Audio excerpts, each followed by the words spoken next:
Olá, turma! A aula de hoje é sobre aplicações do princípio da dinâmica. Nesta aula, irei falar sobre o peso aparente, plano inclinado e lei de Hooke. Vamos começar aqui com o peso aparente.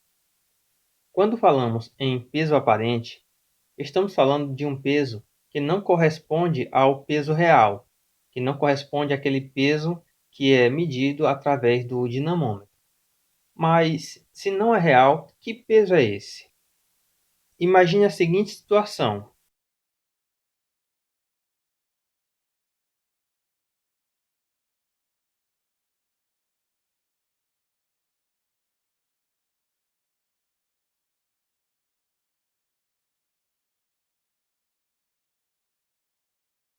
um homem dentro de um elevador, e esse elevador ele estará em movimento vertical, de subida ou descida, sendo que na subida ele pode estar acelerando na subida ou desacelerando, e na descida ele pode estar acelerando ou desacelerando.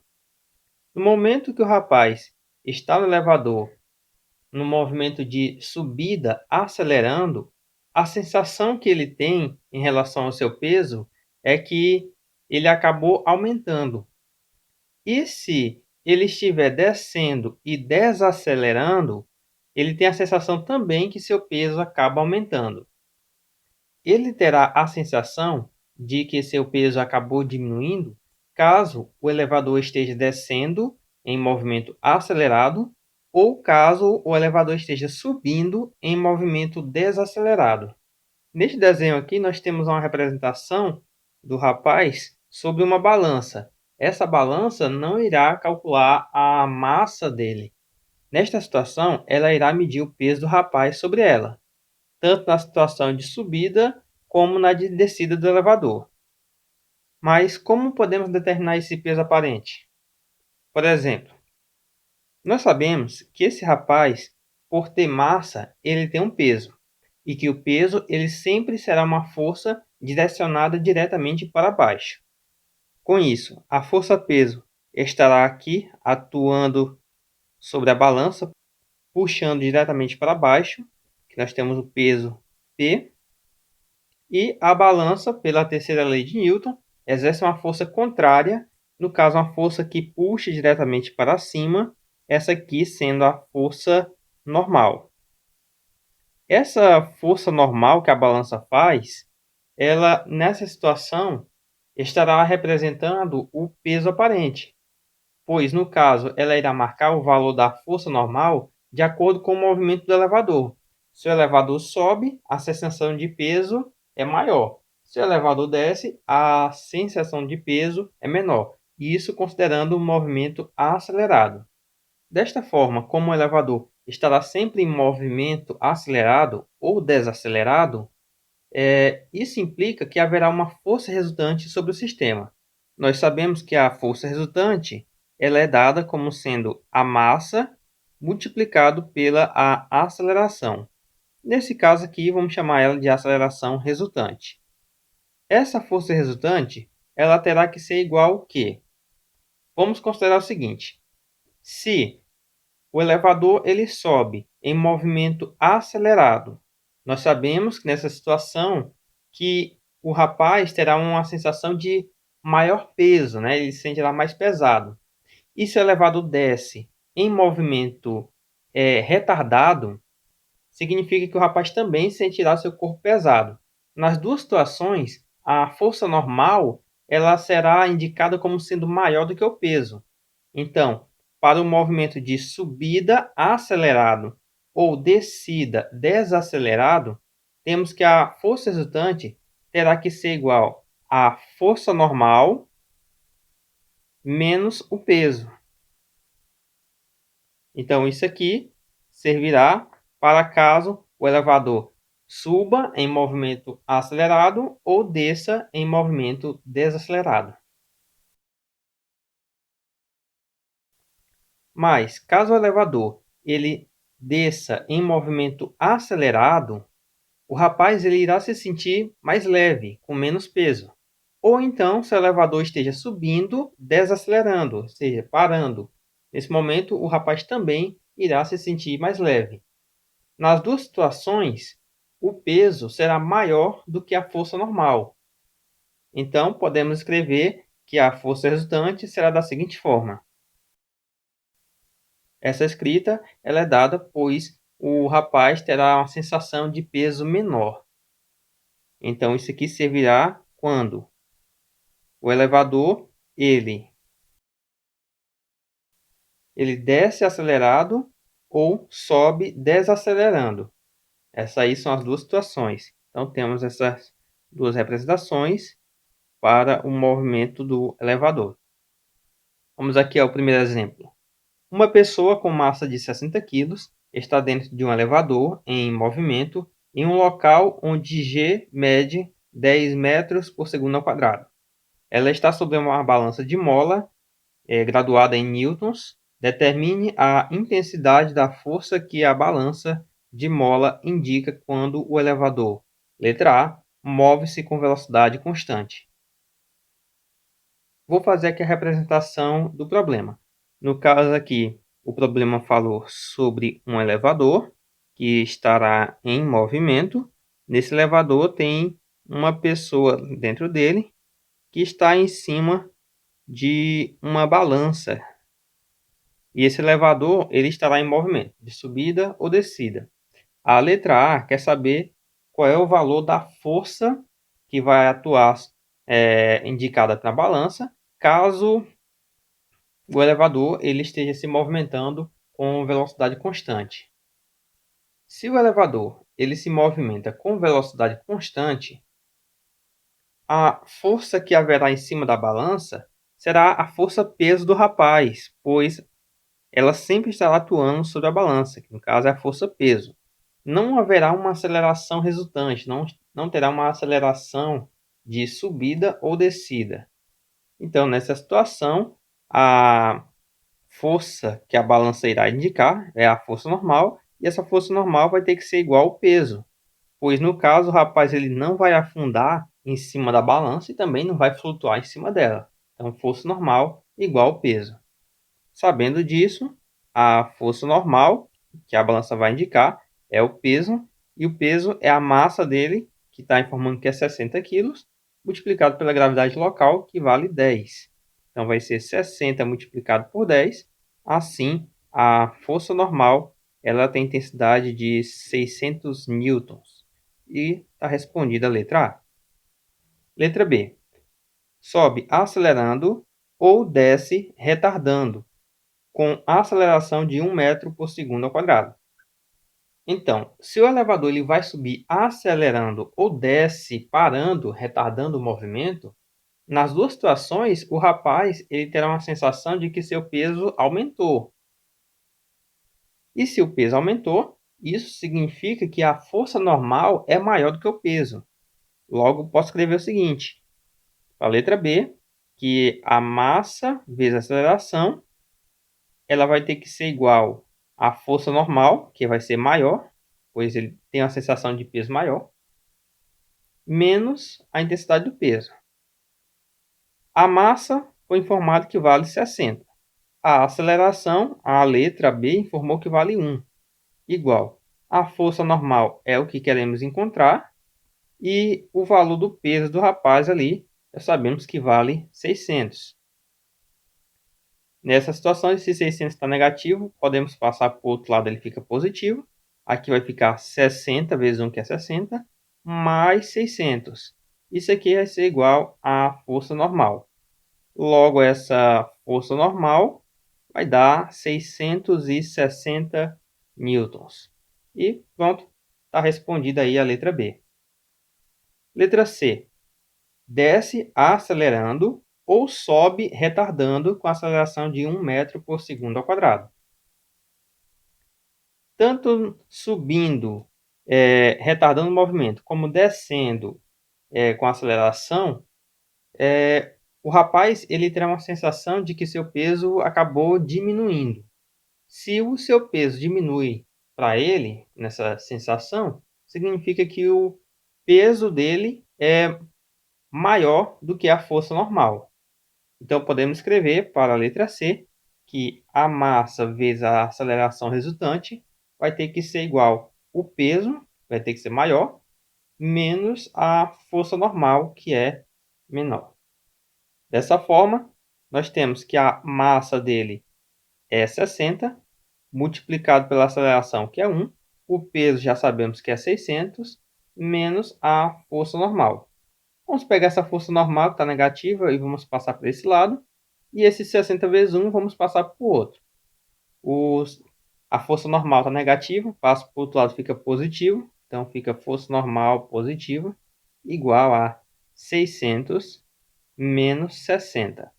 Logo, a força normal é igual, subtraindo aqui, 540 newtons. Então, essa aqui vai ser a força que a balança estará indicando. Plano inclinado. Quando falamos em plano inclinado, estamos falando em uma rampa. Por exemplo, uma calçada onde você coloca uma tábua para dar acesso à parte alta da calçada e à parte mais baixa ali do solo. Aquela rampa que você fez ali com a tábua, ela é um plano inclinado.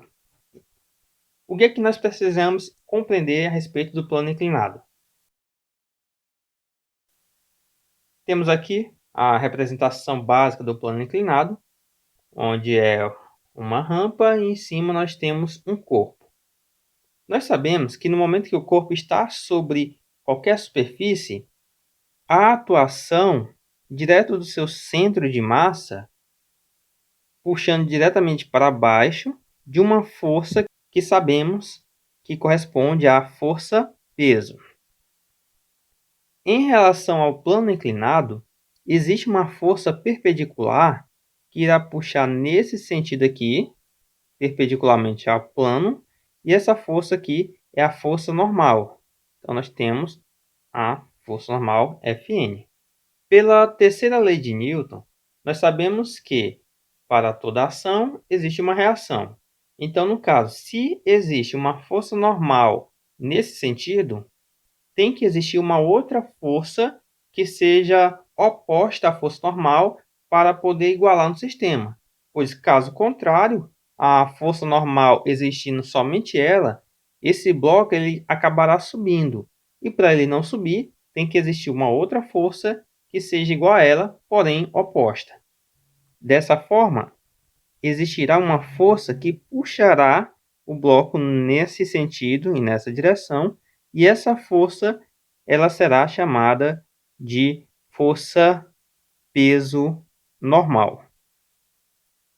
Por que peso normal? Porque ela é uma projeção da força-peso. O bloco também encontra-se em eminência de descida, pois há a existência de uma outra força que puxa o bloco para baixo. Essa força estará atuando nesse sentido aqui. Essa força que estou desenhando agora, ela é a força peso T.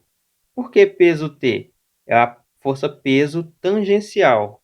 No caso, ela representa a força que estará tangenciando o plano. Através dessas forças, podemos fazer a seguinte comparação.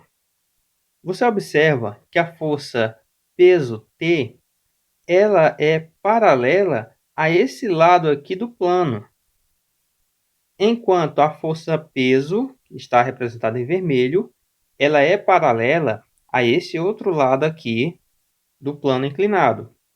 Você também pode perceber que o lado maior do plano inclinado, que é esse aqui, e o lado menor, que é esse outro aqui, eles basicamente podem ser interpretados como sendo a força peso, que está representada em vermelho, e a força peso T, que está representada aqui em azul. Isso implica o quê?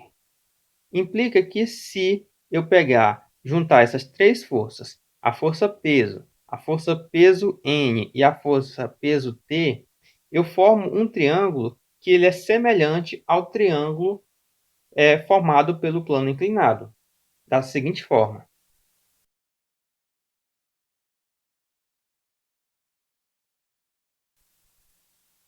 Você pode notar que, ao unir essas três forças, eles formam também um triângulo, onde aqui essa força peso, representada em vermelho, ela está representando o lado maior do triângulo, no caso a hipotenusa. A força Pn, que é o peso que está representado em verde, ele representa um dos catetos, e a força Pt, que está em azul, representa outro cateto. Como duas dessas forças elas são paralelas aos dois lados do triângulo representado pelo plano inclinado, e como as duas forças que são paralelas também correspondem a um lado maior e ao cateto menor do triângulo, isso significa que esse triângulo formado pelas forças, ele é semelhante ao triângulo formado pelo plano inclinado. Então, o ângulo formado entre o peso P e o peso Pn, ele também tem que ser igual ao ângulo do plano inclinado, no caso, o ângulo θ. E como sabemos, podemos aplicar nessa situação a relação entre seno, cosseno e tangente para relacionar essas forças. Aplicando o seno do ângulo θ, nós temos que o seno do ângulo θ ele tem que ser igual ao cateto oposto. No caso, o cateto oposto é esse aqui, é o peso T, dividido pela hipotenusa, que vai ser representado pelo peso P. Podemos passar o peso P multiplicando para o outro lado. Assim, encontramos que o peso T ele tem que ser igual ao peso P multiplicado pelo seno do ângulo θ. Aqui está a primeira representação para uma das forças. E, utilizando-se do cosseno do ângulo θ é igual ao cateto adjacente, que vai ser o Pn, o peso normal, dividido pela a hipotenusa, que é o peso P. Passando, multiplicando para o outro lado, encontramos que o peso normal ele tem que ser igual ao peso P multiplicado pelo cosseno do ângulo θ. E aqui nós temos a segunda representação para a outra força que atua no plano inclinado. Vamos, por exemplo. A figura mostra um bloco de massa 6 kg colocado sobre um plano inclinado de 30 graus em relação à horizontal. Despreza-se o atrito e considera-se G igual a 10 metros por segundo ao quadrado. São dados seno de 30 igual a 0,5 e cosseno de 30 igual a 0,87. Então, calcule a intensidade da força F necessária para que o bloco, letra A, suba acelerando pelo plano a 0,6 metros por segundo ao quadrado. Então, aqui do lado nós temos a representação que o problema informa. Nessa situação, ele quer que o bloco ele acabe subindo com uma aceleração de 0,6. Se isso é verdade, a força F ela é maior do que o peso T. Então, como ele vai subir para a letra A, haverá a atuação de uma força resultante, e essa força resultante terá que ser igual à força F, que vai ter que ser maior, menos a força que puxa para trás, que é o peso T. Mas como calcular a força resultante? Sabemos que força resultante ela é a massa multiplicado pela aceleração. A força F não sabemos, é o que o problema está pedindo para calcular, então ela é representada por F. E o peso T, nós já sabemos que ele é a mesma coisa que o peso, e o peso é a massa vezes a gravidade, multiplicado pelo seno do ângulo θ. Com isso, podemos agora só substituir os valores. A massa em questão ela vale 6. A aceleração que o problema pediu é de 0,6, igual a força F, que é o que queremos encontrar, menos a massa do bloco, 6, a gravidade local, 10, o seno do ângulo de 30 graus, ele disse que é 0,5, e agora é só multiplicar. 6 vezes 0,6 vai dar 3,6 igual a força F, menos 6 vezes 10 vai dar 60, e 60 vezes 0,5, isso aqui vai dar um total de 30. O 30 passa para o outro lado, então vamos ter que a força F é igual a 30 mais 3,6. Assim encontramos que ele vai dar 33,6 newtons. Essa aqui é o valor da força F.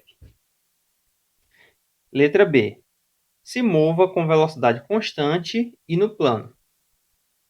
Se esse bloco vai se mover com velocidade constante, significa que a força peso T e a força F, eles têm que ser iguais. Então, basta eu escrever que a força F vai ter que ser igual ao peso tangente. Logo, a força F é igual ao peso tangente, que vai ser a massa vezes a gravidade, vezes o seno do ângulo θ. Logo, a força F é igual a massa é 6, gravidade 10, e o seno de θ vai dar 0,5. Multiplicando aqui, 6 vezes 10, 60. 60 vezes meio vai dar 30. Então, nós temos uma força de 30 newtons. Está respondida a letra B. Próximo exemplo. O arranjo experimental da figura mostra um plano inclinado sem atrito que forma com a horizontal um ângulo de 30 graus. O fio e a polia são ideais. E a aceleração gravitacional é de 10 metros por segundo ao quadrado. Sendo as massas do corpo A e B respectivamente iguais a 2 e 3 kg, determine a aceleração escalar dos corpos e letra B, a atração no fio. Pessoal, como podemos observar, já está havendo aqui a união de outros assuntos dentro aqui do plano inclinado. No caso, você observa que tem aqui o uso de tração e de polias, né? Isso significa o quê? Que, no caso, haverá problemas que irá misturar várias coisas ao mesmo tempo, tá? Podemos juntar um problema que tenha plano inclinado, junto com tração, junto com molas, tudo num problema só, tá bom? Mas não precisa se preocupar que para a resolução do problema basta você fazer o equilíbrio de forças. E é basicamente como a física funciona. Tudo bem? Então, vamos lá. Primeiro vamos identificar o que foi dado no problema. Começando através da massa dos blocos. O corpo A e B ele tem massa respectivamente igual a 2 e 3 kg. Então, o corpo A ele vai ter 2 kg e o corpo B vai ter 3 kg. Aí, identificamos já as massas. O sistema está no local onde a gravidade é 10 metros por segundo ao quadrado. Vou colocar aqui. Gravidade é 10 metros por segundo ao quadrado.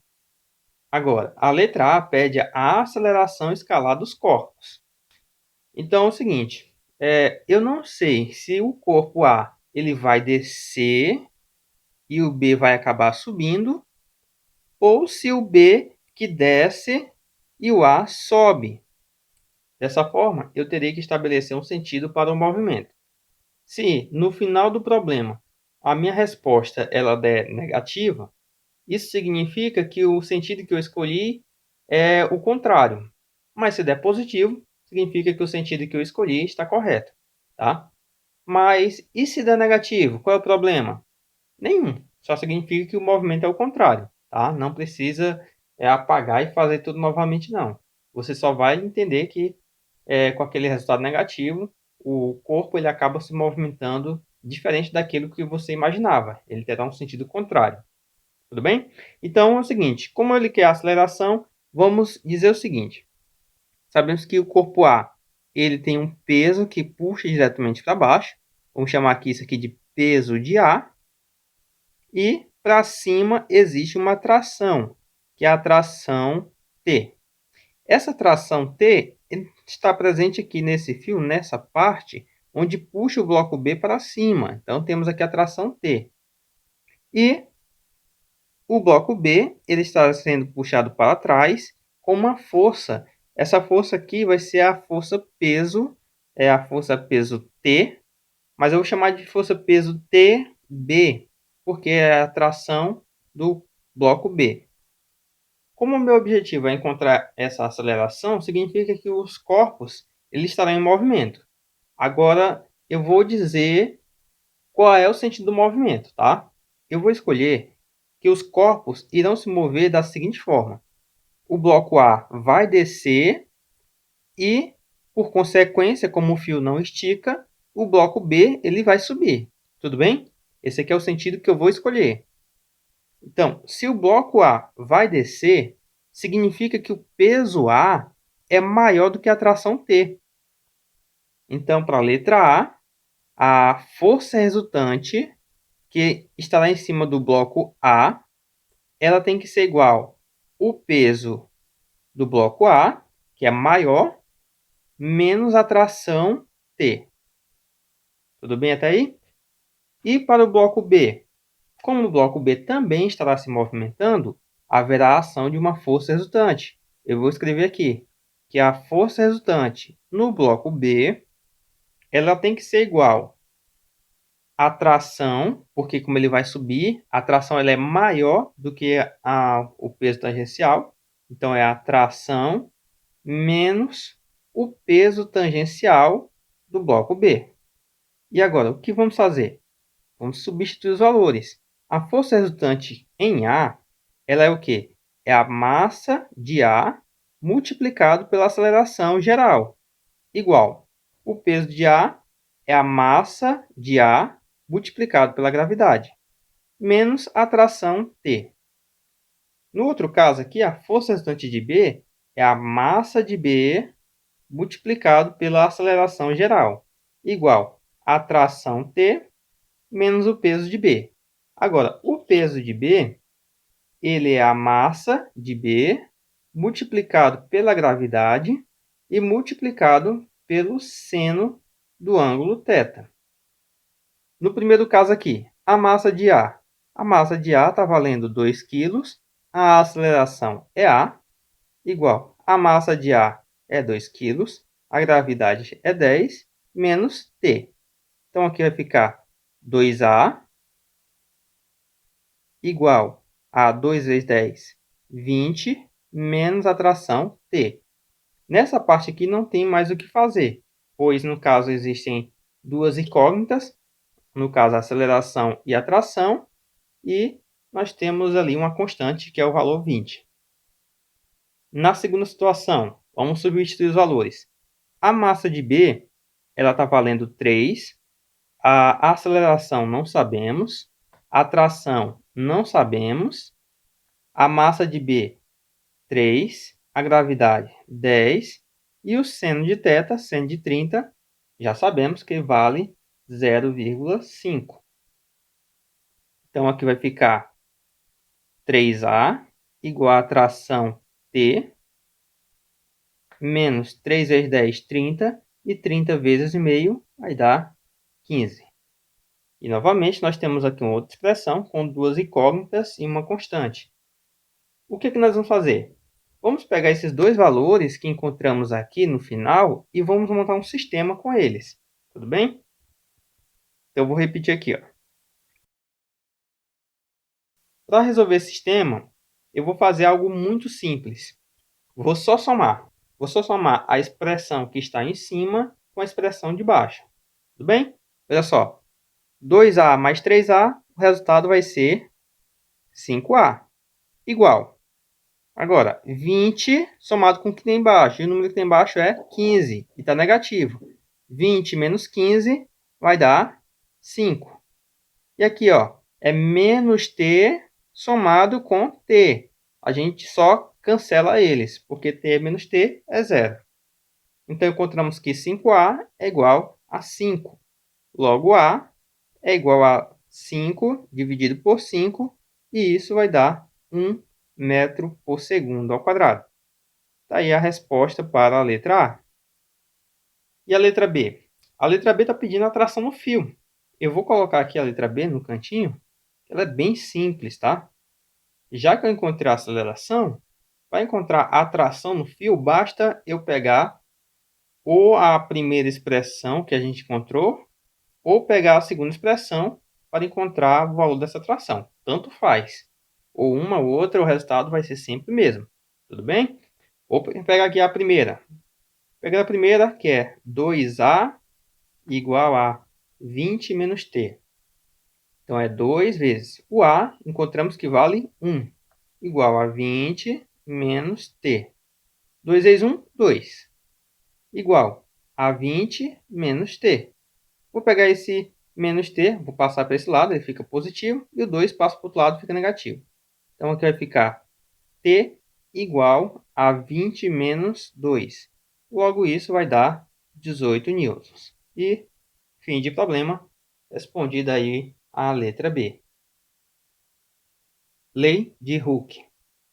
Pessoal, a lei de Hooke é utilizada em sistemas que possuem molas ou então algum tipo de elástico.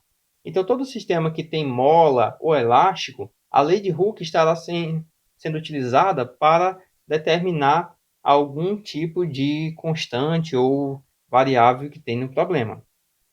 Com isso, nós sabemos que a lei de Hooke estará trabalhando com molas e elástico. Mas o que é isso? O que é mola e elástico? Para quem não sabe o que é uma mola e um elástico, mola e elástico basicamente são estruturas que têm a propriedade de deformar-se sob esforços de tração ou compressão, mas exercem força de reação no sentido de recuperar a dimensão original. Por exemplo, se você pega uma mola e comprime ela, aperta ela ao máximo. Quando você soltar ela, ela vai voltar para a posição original, para a forma original dela. Se ela não voltar para a forma original, significa que ela não é uma mola. A mesma coisa acontece se você pegar essa mola e esticar ela. No momento que você estica, quando você soltar ela, ela terá que voltar para a posição de origem dela, para a posição normal. Se isso não acontecer, ela não é uma mola. Fazendo isso com mola ou elástico, o resultado tem que ser o mesmo. Então, aqui nós temos a representação de uma mola. Essa mola ela está numa situação sem deformação. No momento que eu pego e puxo essa mola, exercendo uma força que vai acabar esticando ela, nós temos como resultado uma mola que está deformada. Essa situação aqui ela é conhecida como forma distendida da mola. Então, o que está acontecendo aqui? A mão está puxando a mola para sentido para a direita, fazendo uma força F, enquanto a mola exerce uma força contrária, uma força que irá puxar para a esquerda. Essa força contrária da mola será chamada de força elástica. Nessa situação aqui, em que a mola ela não vai nem para a direita e nem para a esquerda, nós podemos dizer que a força elástica ela terá que ser igual a menos a força F. Por que menos? Porque, no caso, o sentido da força é o oposto.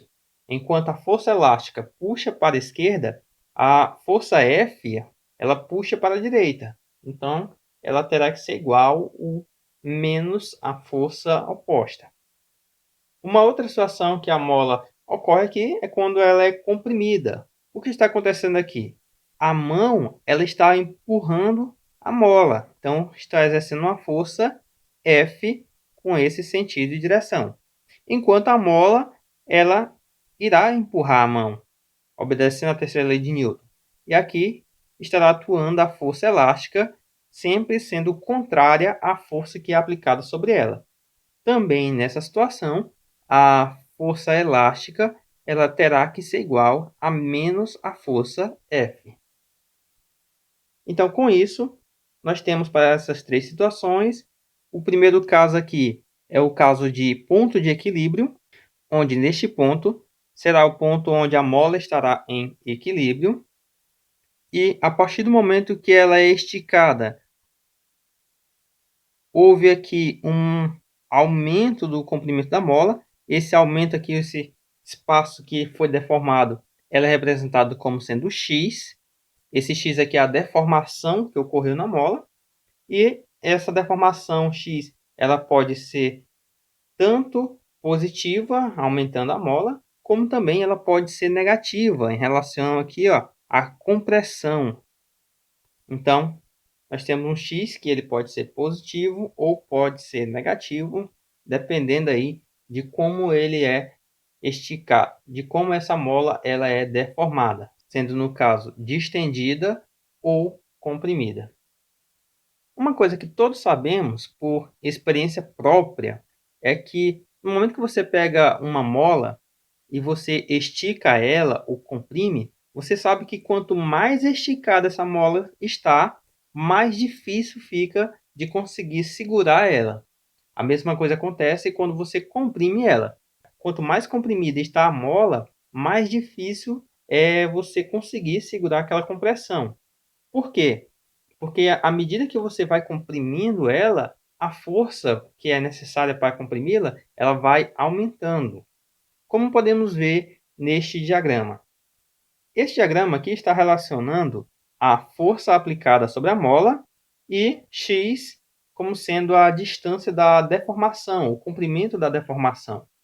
E você pode observar pela essa reta vermelha que diz que quanto maior for a força aplicada sobre a mola, maior a deformação. Por exemplo, se eu aumentar a deformação aqui por um x',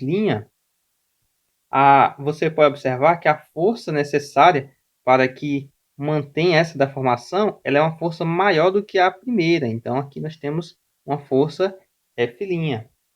Então, aumentando a deformação, aumenta a força aplicada. Isso aí é uma grandeza diretamente proporcional. E observamos também que existe um ângulo formado entre o eixo normal, que é o eixo x, e essa reta aí, que é a reta de crescimento da força. No caso, esse ângulo aí, se determinarmos a tangente dele, iremos encontrar um valor de uma constante. E essa constante aí será chamada de constante elástica, onde a tangente do ângulo θ terá que ser igual a uma constante elástica. Mas como calcular essa constante elástica? Como sabemos, a tangente dentro do triângulo retângulo, aí você pergunta, que triângulo é esse? Observa aqui, ó. Essa linha vermelha, que agora está azul, aqui a base do triângulo, ó, é representado por x, e aqui a altura, que vai ser a força. Então, aqui nós temos a força e a parte de baixo é o x. Então, a tangente do triângulo, podemos encontrá-la como sendo o cateto oposto. O cateto oposto é a força F, dividido pelo cateto adjacente, que é o x. Dessa forma aqui, podemos determinar a força necessária para comprimir uma mola, onde essa força ela tem que ser igual a K vezes X. Essa força aqui, ela é a nossa força elástica. Então, a força elástica ela é igual a constante K multiplicado por X. Para compreender melhor a situação, vamos ao seguinte exemplo. O sistema esquematizado apresenta-se em equilíbrio sobre a ação gravitacional G igual a 10 metros por segundo ao quadrado. As molas ideais têm constante elástica de 20 N por centímetro cada uma e os blocos têm 10 kg cada um. Qual é a deformação de cada mola? Muito bem, então nosso objetivo é encontrar a deformação de cada uma das molas. É encontrar quanto equivale x, vamos chamar de x1, que é para a mola 1, e encontrar quanto equivale o x2 para a mola 2. Tudo bem? Então nós sabemos o seguinte, como o sistema está preso no teto e está pendurado, haverá a ação de uma força que irá puxar o objeto para baixo, e essa força aqui é a força peso. Na mola 1, haverá uma força que irá puxar contrário. Quem puxa contrário aqui será a força elástica. Então, vamos fazer o seguinte. Para a mola 1, vou botar aqui, ó. Mola 1. A força elástica 1, ela terá que ser igual à constante elástica K multiplicado pelo x1, que é o tanto que ele vai deformar. Um outro ponto a destacar é o seguinte. Como o objeto está preso no teto e a mola estará parada, ela estará em equilíbrio. Isso significa que a força elástica 1, ela terá que ser igual ao peso total. Por que peso total? Porque é o peso da soma das duas massas, do bloco A e do bloco B. Então, dessa forma, nós temos que o peso total ele terá que ser igual a K vezes x1. E quem é o peso total? Cada um dos blocos tem 10 quilos. Então, o total da massa deles é 20 quilos. O peso total vai ser 20 quilos multiplicado pela gravidade do local, que foi informado que é 10, igual a constante K, foi dado que é 20 newtons por centímetro, e aí tem um problema. Pessoal, nesses cálculos de física, é sempre importante que vocês convertam os valores sempre para o Sistema Internacional de Medidas. Nós sabemos que quando se trata de comprimento, o valor tem que ser metros. Quando se trata de tempo, o tempo tem que ser segundos. Quando se trata de massa, a massa é quilogramas. E no caso, você pode observar que a constante elástica ela está em newtons, que é o Sistema Internacional, tudo bem? E centímetros. Aí tem um problema. Não pode ser centímetros, tem que ser metros. Para você converter essa constante para o sistema internacional, vai fazer o seguinte. Vamos colocar aqui, ó, que é 20 newtons. Quando a gente fala por centímetros, significa que é 20 newtons por 1 centímetro. E no caso, nós vamos transformar esse 1 centímetro em metros. Como é que faz isso? Vamos pegar esse 1 centímetro e vamos dividir por 100. Fazendo isso, encontramos que é 20 newtons dividido por 1 por 100, vai dar 0,01 metros. Assim, encontramos que isso aqui vai dar, no caso, 20,0,01, 2.000 newtons por metro. Então, nós temos aqui a nossa constante convertida. No caso, no lugar de K, vou colocar aqui, ó, 2.000. 2.000 multiplicado por x1, que é o que eu quero encontrar. E agora, o que eu vou fazer? Eu vou fazer o seguinte, vou cancelar esse zero desse lado com um zero desse lado. Vou cancelar o zero do 10 e agora um zero aqui. 2 vezes 1, nós temos 2. Igual, desse lado vai ser 20x1. Então, vou pegar aqui, ó, x1 é igual a 2 dividido por 20. E 2 dividido para 20 vai dar 0,1 metro. E nós temos aqui a primeira resposta, que é a deformação do x1. Agora vamos encontrar o x2. O x2 correspondente à mola 2. Nessa situação, a mola 2 irá sustentar apenas o bloco B. Então, a força elástica para a mola 2, vou chamar de força elástica 2, ela tem que ser igual ao peso do bloco B. Então, vai ser o peso do bloco B. Não o peso total, porque ela não está sustentando também o bloco A. O bloco A que está sustentando a mola, e não o contrário. Dessa forma, a força elástica ela vai ter que ser igual a constante elástica K multiplicado pelo x2 igual o peso do bloco B, que é a massa do bloco B multiplicado pela gravidade. A constante K, nós já sabemos que vale 2.000. O x2 é o que queremos encontrar. A massa do bloco B ela está valendo 10 quilos. A gravidade está valendo 10. Cancelando zero aqui com esse zero com esse zero, podemos pegar esse x2 igual, do outro lado vai ser 1 dividido por, como foi cancelado 2 zeros, é 1 dividido por 20. E 1 dividido por 20, isso aqui vai ser igual a 0,05. Isso aqui em metros. E tá aí a resposta, tá? Se você quiser colocar em centímetros, nós temos que o x1, que é 0,1 metros, é a mesma coisa que 10 centímetros. E o x2, que é 0,05 metros, é a mesma coisa que 5 centímetros. Tá aí a resposta aí, fim de problema. Então, pessoal, essa aí que eu tinha para apresentar para vocês, tá? Eu espero que vocês tenham começado a compreender aqui como é que funciona a física. A física, nessa parte aqui da mecânica, ela é considerada como a física do equilíbrio, tá? Então, ela sempre estará obedecendo à terceira lei de Newton, tá? Ação e reação. No caso de corpos que estão parados, não estão subindo nem descendo, a força peso é igual sempre à força normal, tá? Então, deve sempre haver esse equilíbrio de força, essa igualdade entre forças para se resolver o problema.